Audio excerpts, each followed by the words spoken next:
안녕하십니까. 목회관점 여러분, 요한계시록 이윤식 목사입니다. 22장으로 들어가게 됩니다. 최후의 에덴으로서의 새 예루살렘. 요한은 영광스럽고 영원히 다가올 시대를 살게 될 하나님의 백성을 묘사하기 위해서 21장 전체에 걸쳐 웅장한 도시의 심상을 사용했습니다. 22장의 첫 5절은 이 묘사를 계속하는 반면 그와 더불어 이 영원한 상태를 회복된 에덴으로 묘사하고 이렇게 해서 기독교 성경의 양끝을 받쳐주고 있습니다. 창세기에서 동산 중앙에 있는 생명나무의 열매를 먹으면 영원히 살게 된다고 이 창세기 3장 22절에 말씀하고 있었습니다.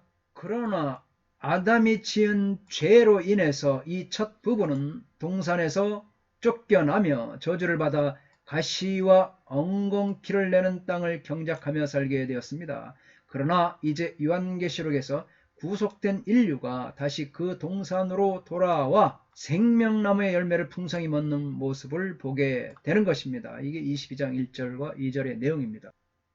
이제 저주가 사라졌고 22장 3절 요한계시록 또 창세기 3장 하나님의 백성들은 다시 그의 얼굴을 보고 하나님의 얼굴을 보고 22장 4절이죠. 요한계시록 창세기 3장 이는 특권을 갖게 됩니다. 정말로 상상하기조차 어려운 에덴의 복이 회복되었습니다.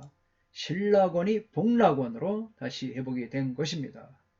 요한계시록 이 부분에서 에덴 동산을 한 번 더 새롭게 된 땅에 참여하려고 내려왔고 영원한 성의 한 부분입니다. 에덴은 회복되었을 뿐만 아니라 영원토록 하나님의 백성을 위하여 높아지고 확대되었습니다. 22장 1절로 5절은 21장 전체의 결론이고 21장 9절로 27절의 새 예루살렘의 장면을 계속 클로즈업하면서 21장 1절로 7절에 소개된 새 예루살렘을 마지막으로 상세히 설명하고 있습니다. 1절로 3절이 생명수와 생명나무입니다. 1절 또 그가 수정같이 맑은 생명수의 강을 내게 보이니 하나님과 및 어린 양의 보좌로부터 나와서 카이 에데익셈모이 포타몬 히다토스 조에스 람플론 호스 크리스탈론 에크포리오메논 엑투드로누 투 데우 카이 투 아르니우 그리고 그분께서 나에게 수정같이 빛나는 생명의 물의 강을 보여주셨다.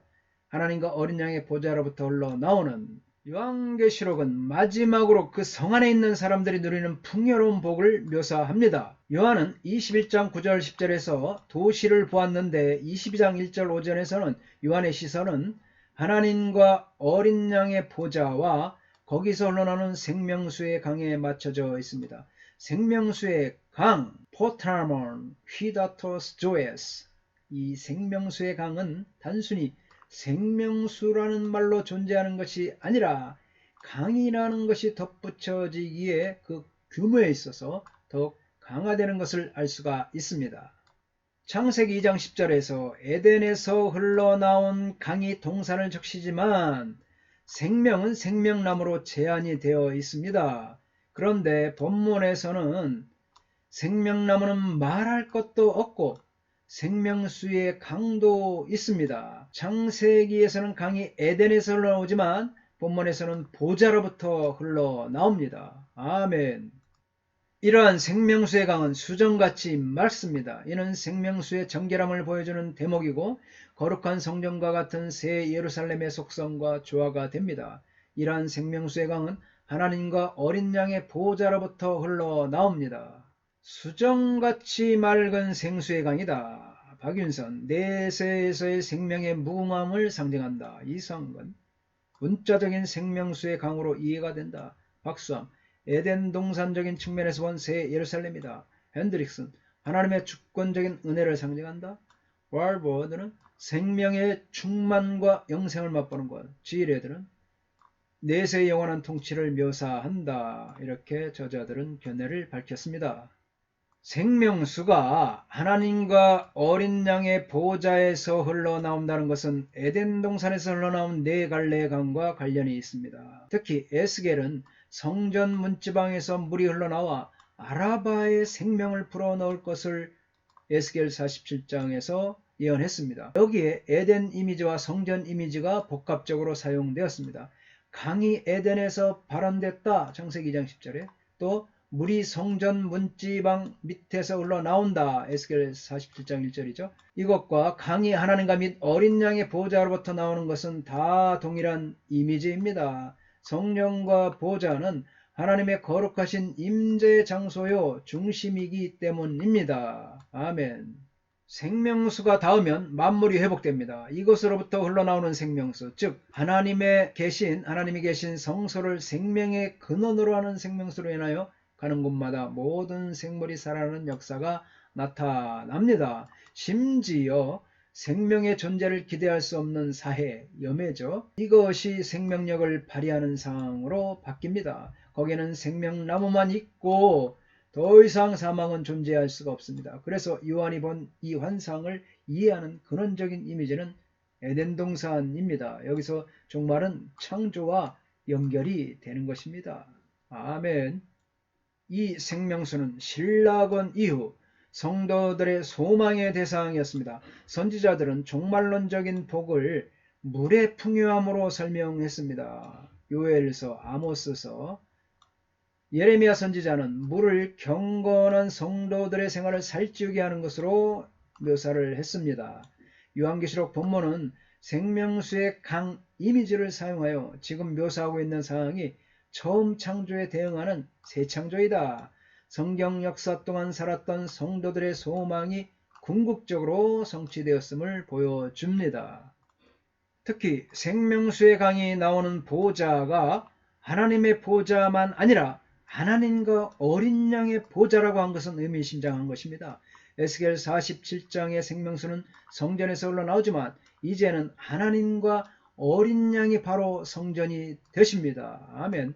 이것은 충만하신 성령님의 은혜가 흘러넘쳐서 온 열방을 생명으로 충만히 소생시킬 것에 대한 약속입니다. 또 스가랴 14장 8절을 보면 여호와의 날에 생수가 예루살렘에서 솟아날 것입니다. 아멘.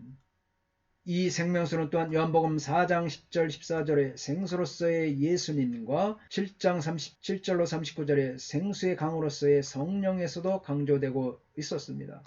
요한계시록 7장 17절에서는 어린 양이 승리한 성도들을 생명수 샘으로 인도하고 21장 6절에서는 하나님의 신자들에게 생명수 샘물을 값없이 주십니다. 은혜와 성령이 임하는 곳에는 메마른 땅이라 할지라도 결실케 되는 것입니다. 아멘. 2절입니다. 길 가운데로 흐르더라. 강 좌우에 생명나무가 있어 12가지 열매를 맺되 달마다 그 열매를 맺고 그 나무 잎사귀들은 만국을 치료하기 위하여 있더라. And mesotes Prateias autes kai tu potamur and tuten kai ekeden Hushilon joes por ion carpus dodeca cata mena hekarston apodidun ton carton out kaita pula to Hushilo eis de rapeian ton ednon. 그것의 넓은 길과 강의 한가운데 여기에서와 저기의 생명의 나무가 12가실들을 만들면서 각각의 달을 따라서 그것의 열매를 내어주면서 그리고 그 나무의 잎사귀들은 민족들의 치료를 위하여 있다. 수정 같은 강의 양쪽 가에는 생명나무가 있는데 이 나무는 1년 내내 열매를 맺으며 그 잎사귀는 만국을 치료합니다. 강과 길과 나무가 정확히 어디에 위치해 있는지는 그리 확실하지 않습니다. 강이 길 가운데로 흐르는 것은 하나님과 영원한 교제를 나누는 것이 거룩한 성의 핵심입니다. 새 예루살렘 성의 핵심도 정금길이 아니라 바로 이 생명수의 강인 것입니다. 감사합니다. 다음 시간에 계속하겠습니다. 건강하십시오.